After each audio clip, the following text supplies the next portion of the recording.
Very good morning दोस्तों। Welcome to Nalanda Academy. Nalanda Academy में आपका बहुत बहुत स्वागत है। आप सब कैसे हैं? आई होप कि आप सब अच्छे होंगे।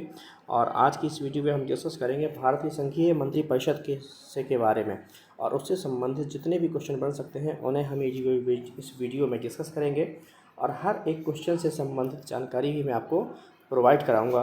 तो चलिए आज की वीडियो हम स्टार्ट करते हैं, जिसमें हमारा पहला क्वेश्चन है कि संघीय राजनीतिक और प्रशासनिक व्यवस्था की मुख्य कार्यकारी अधिकारी कौन होता है। ठीक है, तो आपका दोस्तों ये क्वेश्चन कि राजनीतिक और प्रशासनिक व्यवस्था का मुख्य कार्यकारी अधिकारी कौन होता है। आपके ऑप्शन है ए प्रधानमंत्री, बी राष्ट्रपति, सी मंत्रिपरिषद, या फिर इनमें से कोई भी नहीं। तो मुख्य कार्यकारी अधिकारी जो मंत्रिपरिषद होता है दोस्तों, वो होती है मंत्रिपरिषद। कौन होती है? वो होती है मंत्रिपरिषद। तो जब भी आए कि राजनीतिक और प्रशासनिक व्यवस्था का मुख्य कार्यकारी अधिकारी कौन है, तो कार्यकारी अधिकारी संसदीय व्यवस्था में मुख्य होती है मंत्रिपरिषद। कौन होती है दोस्तों? मंत्रिपरिषद। अगला क्वेश्चन देखते हैं। हमारा अगला क्वेश्चन है मंत्रिपरिषद की बैठक की अध्यक्षता कौन करता है। ठीक है, तो ये मैंने आपको कई बार बताया है कि आर्टिकल 74 क्या कहता है कि एक मंत्रिपरिषद होगी जो राष्ट्रपति को सलाह एवं सहायता देगी, और उसकी अध्यक्षता कौन करेगा? उसकी अध्यक्षता पीएम करेंगे। ठीक है, आपके ऑप्शन है प्रधानमंत्री, राष्ट्रपति, लोकसभा अध्यक्ष और उपराष्ट्रपति। तो इसकी अध्यक्षता कौन करता है? मंत्रिपरिषद की अध्यक्षता कौन करेगा? मैंने कहा था ना, मंत्री है ना, मंत्रियों से मिलकर बनती है मंत्रिपरिषद। और मंत्रियों में एक प्रधान होता है जिसे कहते हैं हम प्रधानमंत्री। क्या कहते हैं उसे हम कहते हैं प्रधानमंत्री। तो मंत्रिपरिषद की अध्यक्षता कौन करेगा? प्रधानमंत्री। ठीक है, तो आपका यहाँ पे सही हो गया ये वाला ऑप्शन। तो इसका सही ऑप्शन क्या होगा दोस्तों? इसका सही ऑप्शन होगा प्रधानमंत्री, यानी मंत्रिपरिषद की बैठक की अध्यक्षता कौन करता है? तो मंत्रिपरिषद की बैठक की अध्यक्षता प्रधानमंत्री जी करते हैं। हमारा अगला क्वेश्चन देखते हैं। अगला क्वेश्चन है हमारा मंत्रिपरिषद का उल्लेख संविधान के किस अनुच्छेद में किया गया है। ठीक है, मंत्रिपरिषद का जो उल्लेख है वो संविधान के किस अनुच्छेद में किया गया है। आपके ऑप्शन है 65, 72, 73 या फिर 74। ये सारे दोस्तों क्या हैं? ये सारे के सारे आर्टिकल्स या अनुच्छेद है ना। तो आपका सही ऑप्शन है इसमें डी। आर्टिकल 74 में मंत्रिपरिषद का उल्लेख किया गया है, जिसमें कहा गया कि मंत्रिपरिषद एक मंत्रिपरिषद होगी जो राष्ट्रपति को सलाह एवं सहायता करेगी। ठीक है, तो इसमें आपका डी ऑप्शन सही है। चलिए अगला क्वेश्चन देख। हमारा अगला क्वेश्चन है मंत्रिपरिषद का कार्यकाल किसके पश्चात पर्यंत पद रहता है। ठीक है, मंत्रिपरिषद का जो कार्यकाल है वो किसके पश्चात पर्यंत तक रहता है। ठीक है, ये मैंने आपको पिछले भी वीडियो में बताया हुआ है। आपके ऑप्शन है प्रधानमंत्री, उपराष्ट्रपति, सुप्रीम कोर्ट का न्यायाधीश या फिर राष्ट्रपति। उसका सही ऑप्शन है उसको राष्ट्रपति। चाहे वो प्रधानमंत्री हो या फिर वो मंत्रिपरिषद हो, ये दोनों ही कहीं ना कहीं, चाहे वो पीएम हो या फिर वो मंत्रिपरिषद, ये दोनों ही कहीं ना कहीं राष्ट्रपति के प्रसाद पर्यंत तक ही पद धारण करते हैं। ठीक है, वैसे इनका कहने के लिए कार्यकाल 5 वर्ष का होता है। ठीक है, लेकिन यदि आप सही मायने में देखिए तो कार्यकाल जो 5 वर्ष का है वो एक मंत्रिपरिषद या प्रधानमंत्री का नहीं, बल्कि एक लोकसभा के या राज्यसभा के सदस्य का होता है। मतलब as a member of parliament, है ना, एज ए एमपी आपका जो कार्यकाल है वो 5 वर्ष का। और जब क्योंकि आप एमपी 5 वर्ष के लिए चुने गए, तो उन्हीं 5 वर्षों के लिए आप, यदि उनमें से आप मंत्री बनते हैं तो आप मंत्री भी 5 साल के लिए हो जाते हैं। लेकिन कंडीशन उसमें ये होती है कि यदि आपके पास मेजॉरिटी नहीं है तो फिर आपको राष्ट्रपति किसी भी समय यहाँ से बर्खास्त कर सकता है। तो इसलिए कहा जाता है कि मंत्रिपरिषद जो है वो राष्ट्रपति के प्रसाद पर्यंत पद धारण करती है। चलिए अगला क्वेश्चन देखते हैं। हमारा अगला क्वेश्चन है मंत्रिपरिषद की नियुक्ति, कार्यकाल, उत्तरदायित्व, वेतन भत्ते किस अनुच्छेद में वर्णित हैं। ठीक है, यहाँ पे सारे कॉमन है। नियुक्ति, कार्यकाल, उत्तरदायित्व, वेतन एवं भत्ते किस अनुच्छेद में वर्णित हैं। आपके ऑप्शन है 65, 72, 73 या फिर 75। तो दोस्तों इसका सही ऑप्शन है आर्टिकल 75। इसमें क्या है?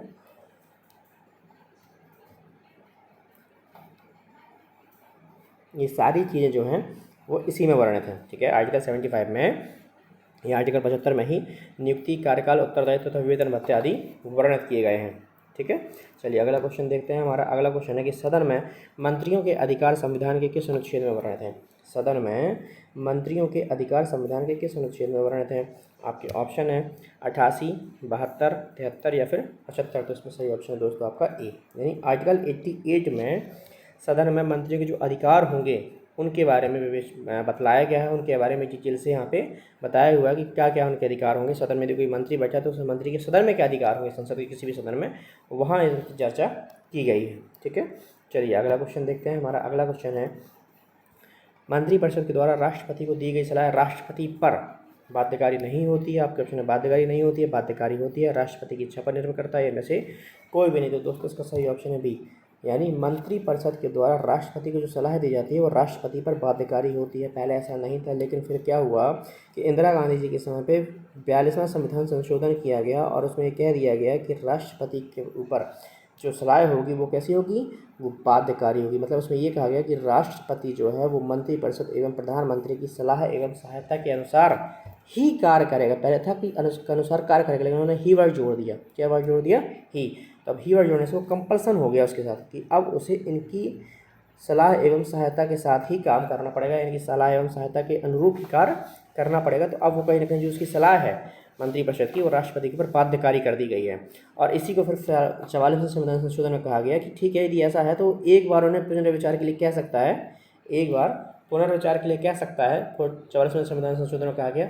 लेकिन यदि दोबारा से मंत्रिपरिषद उस चीज़ को वैसे ही बिना कुछ किसी तरीके से भेज देती, चाहे वो चेंजेस करके भेजे या फिर बिना चेंज किए हुए जैसा आया था वैसा ही वापस भेज दे, तो अगली बार राष्ट्रपति को उस पर अपनी सहमति देनी ही पड़ेगी। मतलब कंपल्सन कर दिया तो कह सकते हो आप 42वें और 44वें संविधान संशोधन के द्वारा राष्ट्रपति को या राष्ट्रपति के ऊपर मंत्रिपरिषद की सलाह को बाध्यकारी बना दिया गया है। ठीक है, तो ये बाध्यकारी होती है। चलिए अगला क्वेश्चन देखते हैं। हमारा अगला क्वेश्चन है कि राष्ट्रपति केवल उन्हीं व्यक्तियों को मंत्री नियुक्त कर सकता है जिन्हें सर्वोच्च न्यायालय का है, उपराष्ट्रपति का है, प्रधानमंत्री का है या स्वयं की इच्छा पर। तो देखिए दोस्तों, राष्ट्रपति उन्हीं मंत्रियों को या उन्हीं व्यक्तियों को मंत्री नियुक्त करता है जिन्हें प्रधानमंत्री सिफारिश करता है। कैसा दोस्तों? जिनकी सिफारिश प्रधानमंत्री करता है उन्हीं व्यक्तियों को सिर्फ वो राष्ट्रपति नियुक्त कर सकता है। ठीक है, चलिए अगला क्वेश्चन देखते हैं। हमारा अगला क्वेश्चन है, यदि कोई व्यक्ति बिना किसी सदन का सदस्य बने मंत्री नियुक्त हो जाता है तो वह कितने दिन तक इस पद पर बने रह सकता है? क्वेश्चन कई बार आया हुआ है, इसको आप याद रखिएगा। यदि कोई ऐसा व्यक्ति है, कोई भी ऐसा सदस्य है जो किसी भी सदन का भी सदस्य नहीं बना है, ना ही वो लोकसभा से है ना ही वो राज्यसभा से, लेकिन उसे मंत्री पद दे दिया गया, तो ऐसी सिचुएशन में वो कितने दिन तक उस पद पर मंत्री बने रह सकता है? ठीक है, आपके ऑप्शन है 180 दिन, 100 दिन, 270 दिन, 362 दिन। तो दोस्तों इसका सही ऑप्शन है बी, यानी कोई भी व्यक्ति जिसके पास किसी भी सदन की सदस्यता नहीं है वो 180 दिन तक उस पद पर बने रह सकता है। उसके अंदर उसे अपनी सदस्यता किसी न किसी सदन से लेनी पड़ेगी। यदि वह ऐसा कर लेता है तो उस पद पर बने रहेगा, पर यदि उसने सदस्यता नहीं ले पाई तो उसे ये पद अपना खाली करना पड़ जाएगा। क्या करना पड़ जाएगा? तो उसे अपना ये पद खाली करना पड़ जाएगा, उसे अपना पद छोड़ना पड़ जाएगा। ठीक है, चलिए अगला क्वेश्चन देखते हैं। हमारा अगला क्वेश्चन है, किसी भी एक सदन के मंत्री को दूसरे सदन की कार्यवाही में, ठीक है, कौन कौन सा सही नहीं है, इसमें से बताना है कि कौन सा सही नहीं है। तो किसी भी एक सदन के मंत्री को दूसरे सदन की कार्यवाही में, आपके ऑप्शन है, बोलने का अधिकार होगा, हाँ बिल्कुल होगा। भाग लेने का अधिकार होगा, बिल्कुल होगा। भाई जब भाग लेगा, बोलेगा, तो मतलब पहले ही बात है ना कि वो वहाँ पे जाके बोल रहा है, दैट मीन्स वो भाग ले चुका है ना। तो बोलने का अधिकार होगा, बिल्कुल होगा। भाग लेने का अधिकार होगा, बिल्कुल होगा। मत देने का अधिकार होगा तो नहीं, मत देने का अधिकार नहीं होगा। किसी भी सदन के मंत्री को मत देने का अधिकार सिर्फ उसी सदन में होगा जिस सदन का वह सदस्य होगा। मान लीजिए कोई भी ऐसा मंत्री जो लोकसभा से आता है चुन के, या लोकसभा का सदस्य है, तो वो लोकसभा की कार्यवाही में भाग भी ले सकता है, बोल भी सकता है और साथ ही साथ वोट यानी मत भी दे सकता है। कि राज्यसभा में कोई कार्यवाही हो जहाँ पे उसको बुलाया गया है या उसकी आवश्यकता पड़ी है, वहाँ पे जाके वो भाग तो ले सकता है, बोल तो सकता है, लेकिन क्या कर सकता? मत नहीं दे सकता। तो इसमें आपका सही ऑप्शन क्या हुआ? सी। ठीक है, इसमें आपका, क्योंकि मैंने बोला सही नहीं है ना, तो यहाँ पे ये सही नहीं है, सी। तो यहाँ पे क्या है, वो भाग ले सकता है, बोल सकता है, लेकिन मत नहीं दे सकता, वोट नहीं दे सकता अपना। जैसे आप याद रखिएगा दोस्तों। ठीक है, अगला क्वेश्चन देखते हैं। हमारा अगला क्वेश्चन है कि मंत्रियों के वेतन एवं भत्ते किसके द्वारा निर्धारित किए जाते हैं? ठीक है, मंत्रियों के वेतन एवं भत्ते, मैंने आपको पिछली वीडियो में बताया था, जो मंत्रियों के वेतन भत्ते हैं वो संशोधन में बताया था कि किस संशोधन के द्वारा उनको बढ़ाया या घटाया जा सकता है। अब मैं पूछ रहा हूँ कि उसको निर्धारित कहाँ किया जाता है। जब मैंने कहा कि संशोधन के द्वारा किया जा सकता है, तो इसका मतलब ही समझ में आ जाएगा आपको, है ना। तो देखिए आपके ऑप्शन है राष्ट्रपति, उपराष्ट्रपति, संसद या फिर प्रधानमंत्री। ऑब्वियस, संशोधन का अधिकार किसको होता है? हमारी संसद को। संशोधन कौन करती है? कॉन्स्टिट्यूशनल अमेंडमेंट, संविधान संशोधन का अधिकार किसके पास है? संसद के पास, क्योंकि राज्य विधानसभा तो कर नहीं सकती। और जब मैं कह रहा हूँ कि संशोधन के द्वारा, मैंने आपको पढ़ा कि साधारण संशोधन के द्वारा, साधारण बहुमत से संशोधन करके वेतन एवं भत्तों में बढ़ोतरी या कमी जो भी है, चेंजेस किए जा सकते हैं, बदलाव किए जा सकते हैं। तो जब बात संशोधन की आ रही है तो इसका मतलब संसद। तो ठीक है, तो इसका अधिकार किसके पास हुआ? तो इसका अधिकार हुआ संसद के पास में ही। ठीक है, चलिए अगला क्वेश्चन देखते हैं। हमारा अगला क्वेश्चन है कि मंत्रिपरिषद की संरचना में कितने प्रकार के मंत्री होते हैं? आपके ऑप्शन है 2, 3, 4 या फिर 5। तो देखिए दोस्तों, मैं यहाँ पे 3 ऑप्शन दे रहा हूँ। वैसे 4 भी कोई कहे तो गलत नहीं होगा, ठीक है, लेकिन मैं बता रहा हूँ कैसे। क्योंकि मैं कह रहा हूँ कि कैबिनेट, सबसे पहले कैबिनेट मंत्री हो गए, कैबिनेट मिनिस्टर हो गए, ठीक है, फिर हो गए राज्य मंत्री, ठीक है, इसके बाद हो गए उप मंत्री। अब ये 2 टाइप के होते हैं राज्य मंत्री। एक तो राज्य मंत्री होते हैं जो कैबिनेट मिनिस्टर की हेल्प के लिए होते हैं, उन्हें भी राज्य मंत्री कहते हैं। जैसे होम मिनिस्टर काफ़ी बड़ी मिनिस्ट्री होती है ना, तो उसकी सहायता के लिए जो भी, जैसे हमारे होम मिनिस्टर अमित शाह है, मोटा भाई है ना, अब मोटा भाई की सहायता के लिए कोई एक और मंत्री उन्हें दे दिया जाए तो वो कहलाएगा राज्य मंत्री। तो ये राज्य मंत्री इनके अंडर में हो गया। और एक राज्य मंत्री होता है स्वतंत्र प्रभार वाला। कैसा होता है? स्वतंत्र प्रभार, जो किसी के अंडर में काम नहीं करता, लेकिन वो कैबिनेट मंत्री से नीचे के स्तर का होता है। ठीक है, कैबिनेट मंत्री से स्तर के नीचे का स्तर का होता है। और फिर लास्ट में आते हैं उप मंत्री। ठीक है, ये लास्ट में उप मंत्री होते हैं, इनकी आवश्यकता बहुत कम पड़ती है, जब जरूरत पड़ती है इनको रखा जाता है। तो इस प्रकार से पर मोटे तौर पर देखेंगे तो 3 टाइप के मिनिस्टर्स होते हैं। इसलिए हमारा क्या ऑप्शन सही है? बी ऑप्शन हमारा सही है। ठीक है, चलिए अगला क्वेश्चन देखते हैं। हमारा अगला क्वेश्चन है, मंत्रिपरिषद को सामूहिक रूप से किसके प्रति उत्तरदायी होती है? संसदीय व्यवस्था में यदि आप देखेंगे तो मंत्रिपरिषद सामूहिक रूप से किसके प्रति उत्तरदायी है? किसमें? संसदीय व्यवस्था में, है ना। संसदीय व्यवस्था में जो मंत्रिपरिषद है वो सामूहिक रूप से किसके प्रति उत्तरदायी है? आपके ऑप्शन है संविधान के प्रति, प्रधानमंत्री के प्रति, राष्ट्रपति के प्रति या फिर संसद के प्रति। तो आपका सही ऑप्शन है दोस्तों डी। जो मंत्रिपरिषद है वो सामूहिक रूप से संसद के प्रति उत्तरदायी होती है, यानी अपनी जितनी भी कार्य करती है उन संपूर्ण कार्यों के लिए वो डायरेक्टली और इनडायरेक्टली संसद के प्रति उत्तरदायी होती है। चलिए अगला क्वेश्चन देखते हैं। हमारा अगला क्वेश्चन है कि इनमें से कौन मंत्रिपरिषद में शामिल नहीं होता है? ठीक है, अभी मैंने आपको बता दिया, इसका आप आंसर दे ही सकते हैं। अब तो राज्य मंत्री बिल्कुल होते हैं, मैंने आपको बताया। कैबिनेट मंत्री बिल्कुल होते हैं, भी मैंने बताया। उप मंत्री बिल्कुल होते हैं, भी मैंने आपको बताया। संसदीय सचिव जी नहीं, ये नहीं है। तो आपका ऑप्शन कौन सा सही होगा? डी ऑप्शन सही होगा, क्योंकि मंत्रिपरिषद में संसदीय सचिव शामिल नहीं होते। संसदीय सचिव जो होते हैं ब्यूरोक्रेट्स होते हैं, वो सीनियर ब्यूरोक्रेट्स होता है। क्या होते हैं वो? सीनियर ब्यूरोक्रेट्स, यानी कह सकते हो आप वरिष्ठ नौकरशाह होते हैं। जो IAS IPS होते हैं, ये वरिष्ठ जो होते हैं, काफ़ी सीनियर हो जाते हैं, वो वहाँ पे संसदीय सचिव बन जाते हैं, जो संसद को उनके कार्यों में सहायता प्रदान करते हैं या संसद को उनके कार्यों में सहायता देते हैं। ठीक है, चाहे फिर वो ड्राफ्ट फॉर्म करने में हो या फिर किसी अन्य कार्य में इनको सहायता करते हैं मंत्रियों को। ठीक है, और इनके शामिल हो जाने से कहीं ना कहीं विशेषज्ञता आ जाती है, क्योंकि उनके पास एक्सपीरियंस होता है, नॉलेजेबल होते हैं, पढ़े लिखे होते हैं, तो इसलिए सहायता करने के लिए वहाँ पे होते हैं। बाकी परिषद मंत्रिपरिषद के सदस्य नहीं होते हैं। चलिए अगला देखते हैं। हमारा अगला है, मंत्रिपरिषद के ज़्यादातर सदस्य कहाँ से आते हैं? ठीक है, मंत्रिपरिषद के ज़्यादातर सदस्य कहाँ से आते हैं भारत के संदर्भ में, संसदीय परिषद में? तो संसदीय व्यवस्था में। तो आपके ऑप्शन है लोकसभा से, राज्यसभा से, राज्य विधानसभा से, संसदीय सचिवालय से। दोस्तों इसका सही ऑप्शन है ए, लोकसभा से। हमारे यहाँ कहा गया है कि जो भी प्रधानमंत्री होगा, जो मंत्रिपरिषद होगी, वो लोकसभा यानी निम्न सदन से होनी चाहिए। निम्न सदन से होनी चाहिए। ठीक है, मैंने आपको उसमें प्रधानमंत्री में ही पढ़ाया था चीज़ कि निम्न सदन से होनी चाहिए। जैसे कि अमेरिका में हाउस ऑफ कॉमन से ही होते हैं, वहाँ पे कंपलसरी हाउस ऑफ कॉमन से ही होना चाहिए, हाउस ऑफ लॉर्ड से नहीं हो सकते। लेकिन ऐसा नहीं है कि राज्यसभा से नहीं आ सकते। हमारे यहाँ राज्यसभा से भी सदस्य आ जाते हैं और मंत्री पद को धारण करते हैं। ठीक है, इवन प्रधानमंत्री बनते हैं और मंत्री भी बनते हैं। बट मेजॉरिटी आप देखेंगे तो मेजॉरिटी जो होती है वो लोकसभा से ही होती है। ठीक है, मेजॉरिटी जो होती है वो अभी भी लोकसभा से ही होती है। हो सकता है यदि 100 मंत्री हो तो हो सकता है 5 सिर्फ राज्यसभा से, बाकी 95 जो है वो पूरे कहाँ से हो? लोकसभा से हो। ठीक है, तो आपका ए ऑप्शन इसमें सही होगा। चलिए अगला क्वेश्चन देखते हैं। हमारा अगला क्वेश्चन है, मंत्रिपरिषद अपना त्यागपत्र किसे सौंपती है? ये तो बहुत सिंपल सा क्वेश्चन दोस्तों, कि त्यागपत्र कैसे देगी मंत्रिपरिषद? जैसे प्रधानमंत्री देगा वैसे ही मंत्रिपरिषद भी त्यागपत्र देगी अपना, यदि ऐसी सिचुएशन बनती है कभी। तो आपके ऑप्शन क्या है? प्रधानमंत्री, राष्ट्रपति, संसद या फिर उपराष्ट्रपति। तो बी इसका ऑप्शन सही है, यानी राष्ट्रपति इसका सही है। मंत्रिपरिषद अपना त्यागपत्र किसे देगी? तो राष्ट्रपति को देगी, क्योंकि जब मंत्रिपरिषद त्यागपत्र दे रही है इसका मतलब कहीं ना कहीं कि प्रधानमंत्री भी अपना त्यागपत्र दे रहा है, तो प्रधानमंत्री तो हो ही नहीं सकता। संसद के प्रति उत्तरदायी होते हैं लेकिन उसको त्यागपत्र नहीं देते। और जब राष्ट्रपति होता है तो उपराष्ट्रपति को कोई खास काम नहीं होता है, वो सिर्फ क्या करता है?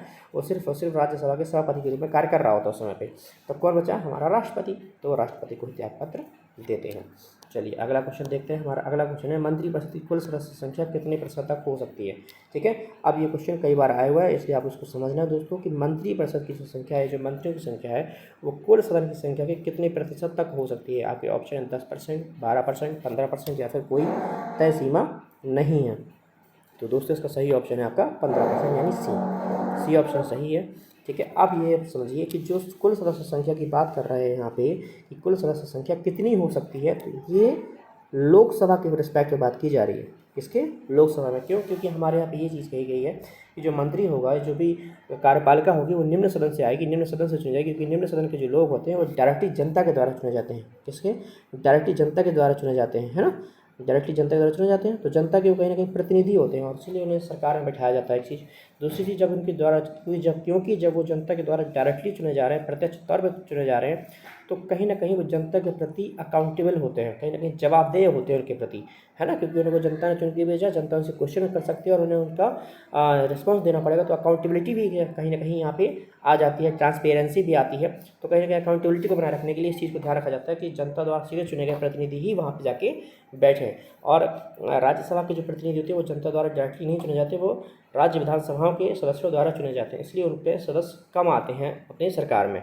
और यही जो चीज़ है कि राष्ट्रपति और प्रधानमंत्री के जो चुनाव हैं वो अलग अलग हुए, कि प्रधानमंत्री डायरेक्टली जनता द्वारा चुना जाता है और राष्ट्रपति नहीं, क्योंकि दोनों ही चुने जाते हैं तो बाद में यही टकराव हो जाता है कि दोनों ही जनता के प्रतिनिधि हैं, दोनों ही जनता के प्रति अकाउंटेबल हैं। तो फिर ऐसे में किसको ज़्यादा महत्व दिया जाए, किसको ज़्यादा शक्ति दी जाए, इसलिए इनको अलग अलग तरीके से चुना गया। किसको जनता द्वारा डायरेक्टली, इससे जनता के प्रति जवाबदेह होता है, जनता के समक्ष आता है, अपनी नीतियों की चर्चा करते हैं, बताते हैं, अपनी सारी कार्यों का ब्यौरा प्रोवाइड कराते हैं।